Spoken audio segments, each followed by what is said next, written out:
एक जंगल में एक गर्भवती घोड़ी रहती थी। वह अपने बच्चों को लेकर बहुत चिंतित रहती थी। एक दिन घोड़ी की 2 बच्चे हुए, जिसे देखकर घोड़ी बहुत खुश हुई। ऐसे कई महीनों तक बीत जाती है और बच्चे भी थोड़ा बड़ा हो चुका था। एक दिन बच्चों को भूख लगती है। माँ, मुझे बहुत तेज भूख लगी है। ठीक है बच्चों, तुम लोग यहीं पे रहो, मैं अभी कुछ लेकर आती हूँ। घोड़ी अपने बच्चों के लिए भोजन लाने जाती है। घोड़ी दूर भरी एक जंगल में चली जाती है, परंतु बच्चों के खाने लायक कुछ नहीं मिल रहा था। घोड़ी बहुत परेशान हो जाती है। हे भगवान, बच्चों के खाने के लिए कुछ नहीं मिल रहा। बच्चे भूख से तड़पते होंगे। अब मैं क्या करूं? देखती हूं आगे जाकर। उसी जंगल में एक बकरी शेर के गुफा के पास घास खा रही थी। तभी वहां शेर भी आ जाता है। बकरी शेर को देखते ही अपनी जान बचाकर भाग जाती है। कुछ दूर जाने पर बकरी को घोड़ी मिलती है। तब घोड़ी बोलती है, बकरी बहन, मेरे बच्चे सुबह से भूखे हैं और मैं उसके लिए भोजन खोजने आई, लेकिन खाने लायक कुछ नहीं मिल रहा।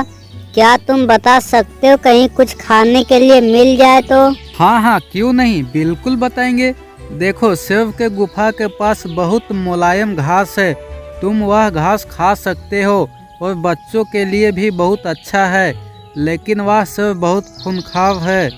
मैं अभी जान बचाकर आई हूँ। तुम अपना देख लेना और अच्छे से जाना। धन्यवाद बहन। घोड़ी शेर के गुफा के पास जाकर घास खाने लगी। इधर बच्चे सोचने लगते हैं, अभी तक माँ नहीं आई है, कहाँ चली गई? मुझे माँ को खोजना पड़ेगा। इस तरह बच्चे अपनी माँ को खोजने निकल पड़ी।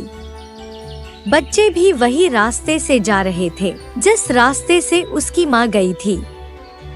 इधर घोड़ी के सामने शेर भी आ जाता है और बोलता है, वाह, कितनी अच्छी घोड़ी है, इसे खाने में तो अलग मजा आएगा। उतने में ही घोड़ी के दोनों बच्चे भी वहाँ आ जाते हैं। बच्चों, तुम लोग यहाँ क्यों आए? चले जाओ यहाँ से जल्दी। कहाँ चले जाएंगे? अब तो तीनों को खाऊंगा। शेर, देखो तेरे पीछे एक दुश्मन शेर खड़ा है। शेर जैसे पीछे पलटकर देखा, वैसे घोड़ी चकमा देकर अपने बच्चों को लेकर भाग जाती है। लेकिन कुछ दूर जाने पर रास्ते में एक खूंखार बाघ मिलता है। तब बाघ बोला, वाह, 3 घोड़े, आज तीनों का शिकार कर लेंगे तो मुझे कई दिनों तक शिकार नहीं करना पड़ेगा। हा हा हा। बाघ, तुमसे विनती है, मेरे बच्चे को छोड़ दो, मुझे तुम खा जाओ। घोड़ी धीरे धीरे आगे बढ़ने लगा।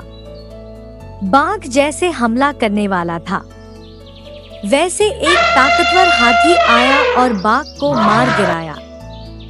बाघ वही तुरंत मर गया।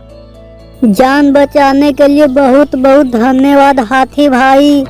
कोई बात नहीं, ये तो मेरा कर्तव्य था।